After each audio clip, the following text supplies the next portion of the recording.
Spécialiste dans la gestion des enjeux, il traverse n'importe quelle polémique sans controverse. Francis Gosselin. À l'approche des fêtes, on s'est dit que ça serait intéressant de faire quelques chroniques au long de la semaine, au long des semaines des fêtes, pour parler un peu de la bonne bouffe et du bon boire, hein, oui. Stéphanie? Et donc, on a l'immense plaisir d'accueillir Aurélia Filion d'Eunopole, en fait, qui est une de ces magnifiques agences là, qui importe ou représente, en fait, des vignerons d'un peu partout, Italie, France, Grèce. Oui, Espagne, États-Unis, bon voilà, Québec. Auprès de la SAQ et fait de l'importation privée aussi. Et donc, déjà, peut-être nous parler un peu d'Eunopole avant qu'on se lance dans la beuverie là, que tu nous as promise. Oui, bien sûr. En fait, on a démarré Eunopole il y a à peu près 20 ans. L'idée, D'accord. c'était de changer le monde du vin au Québec. Donc, on voulait donner un accès plus grand à des petits producteurs.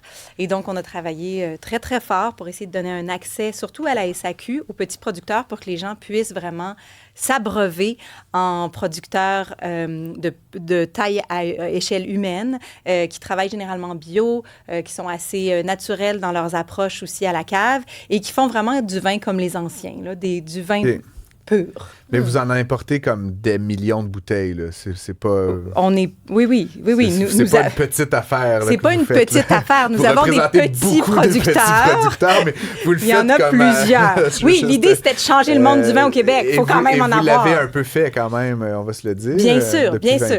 Oui, ça veut dire qu'à tous les mois, vous devez goûter plusieurs bouteilles. Combien, à peu près? Je fais ça normalement tous les jours. Oui, ça fait partie de mon travail. À tous les jours, d'abord, si tu me souhaites me donner une statistique quotidienne. Exactement. Je veux dire, disons, par semaine, on en goûte au moins une vingtaine. Tu sais, c'est quelque chose comme ça. Mais après ça, quand on est en voyage, on peut goûter 120 dans une journée, 220 dans une journée. Parce que tant qu'à se rendre là-bas, on en profite. Bien sûr, bien sûr. Oui. Mais là, évidemment, on recrache. Je pense que c'est ça la norme. Oui, on recrache. Dans l'industrie. Et je vous garantis que même quand on est arrêté par la police, c'est zéro. Passe. C'est zéro. Zéro, d'accord.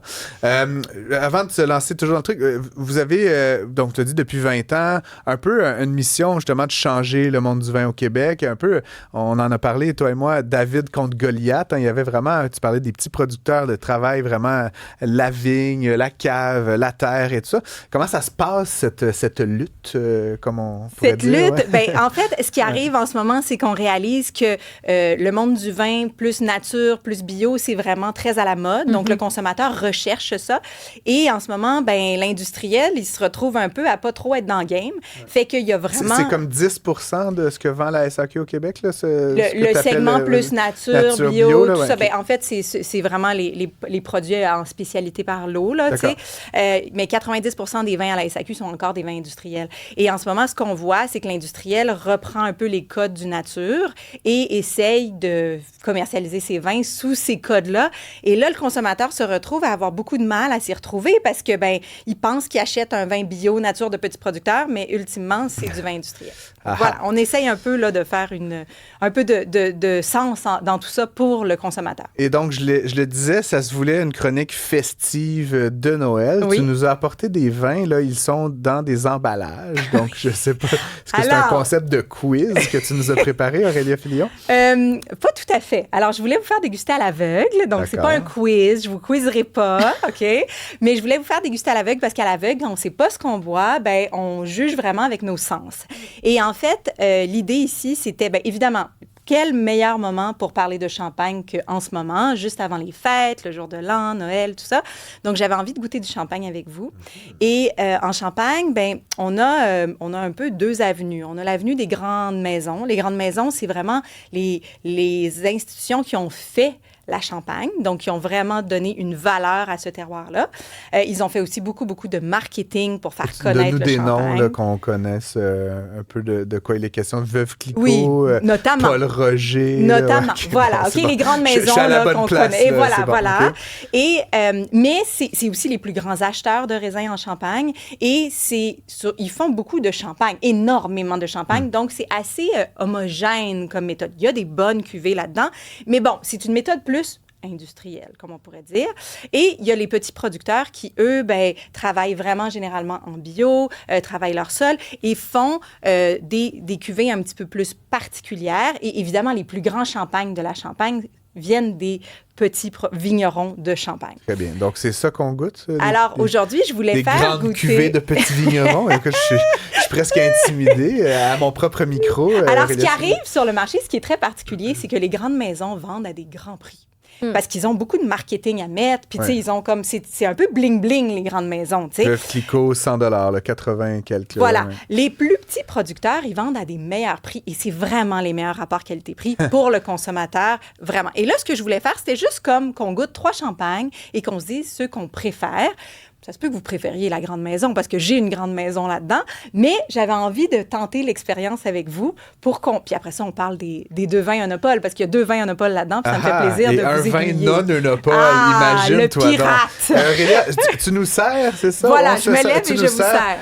C'est drôle est-ce que tu es une grande buveuse, toi, de bulles, Stéphanie Villeneuve? On dirait que les bulles, là, tu sais, ça a un effet sur tous et chacun qui, je pense, peut être différent. Moi, je te dirais que les bulles... Je sais pas, ça vient chercher quelque chose dans mon cerveau qui me rend tannante.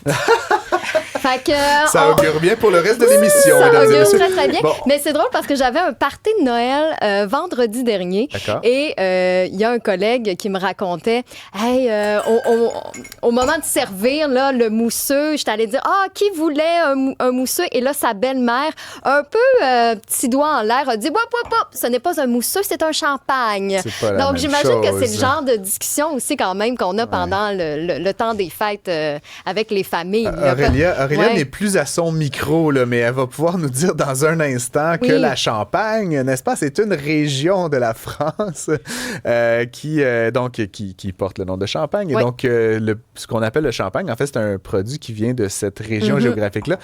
Il y a assurément, Aurélia, là, je la regarde du coin de l'œil, mais de très bonnes bulles qui viennent de régions limitrophes à la Champagne, dans des terres qui ressemblent à la Champagne, des climats qui ressemblent à la Champagne, de la vinification qui ressemble à la Champagne et qu'on n'appelle pas Champagne because ils sont pas faits en Champagne. Aurélia, qui se rassied à son micro, va me dire si j'ai tort ou raison d'affirmer tout cela.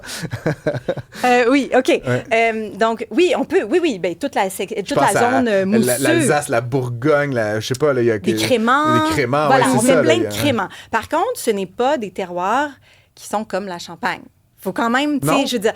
Ben non, tu peux avoir des très bons créments, mais je veux dire, la Champagne, c'est quand même un des terroirs uniques du monde entier. Mais ce que je veux dire, Aurélia, là, c'est que, mettons, là, tu fais 3 pas, là, puis là, t'es comme de l'autre bord de la ligne de démarcation de la Champagne. Il y a quand même un lopin de terre. Le soleil est pas mal dans le même angle. Il fait pas 1 degré de différence.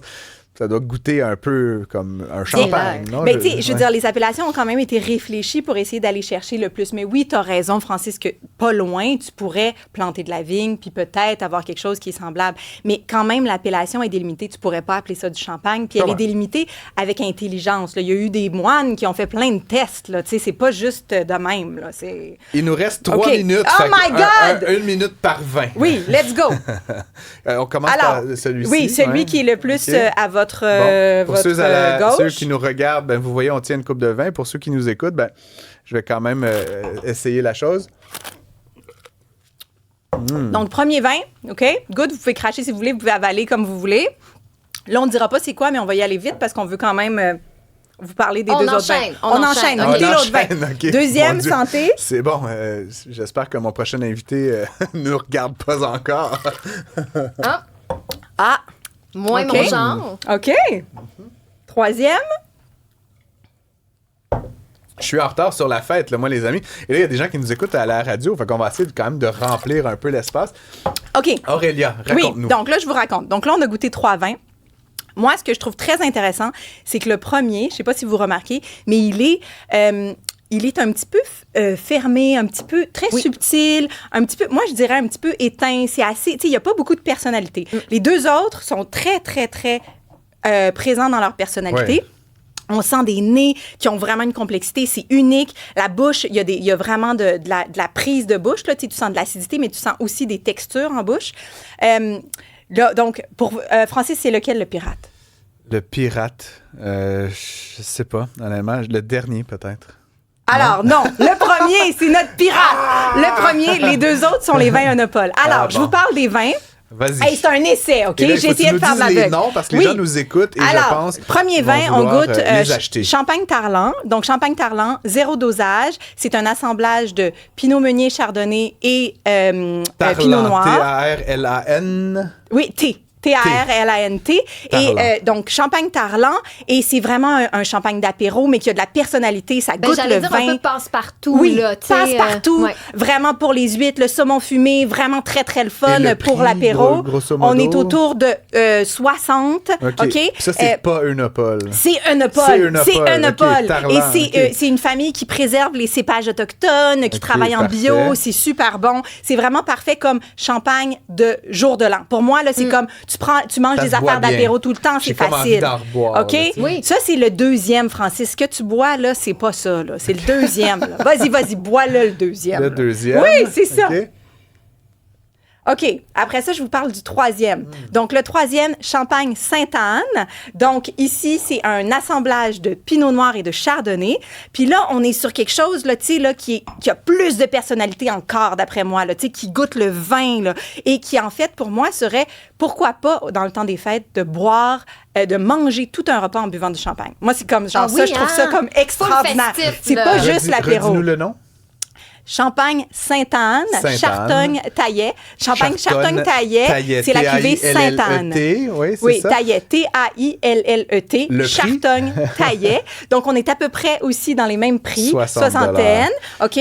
Et donc, ici, on a vraiment des côtés briochés, on a des côtés, tu sais, c'est un petit peu plus de personnalité.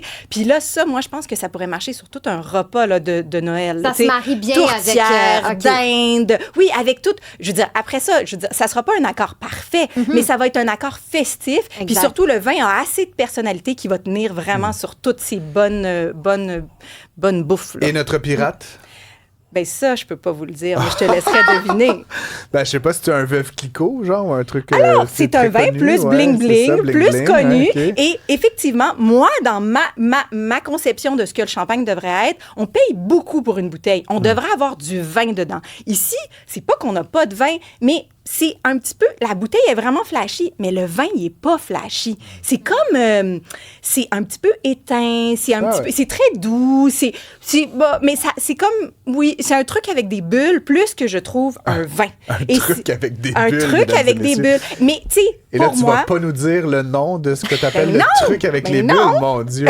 Je te croyais plus agressive, Aurélia Filion. Bref, merci pour ça. On rappelle les deux vins rapidement. Oui, alors, Champagne Tarlan. Et Champagne Chartogne-Taillet, cuvée Sainte-Anne. Et Tarlan, c'est 0 dosage. Cuvée 0, pardon. 0. Cuvée 0. Les deux autour de 60 $. Oui, une soixantaine de dollars. C'est quand même moins que la plupart des prix là, de plus grandes maisons, là, exactement. On va dire, dans leur bouteille traditionnelle. Écoute, on te réinvitera peut-être. Il reste quelques jours avant Noël.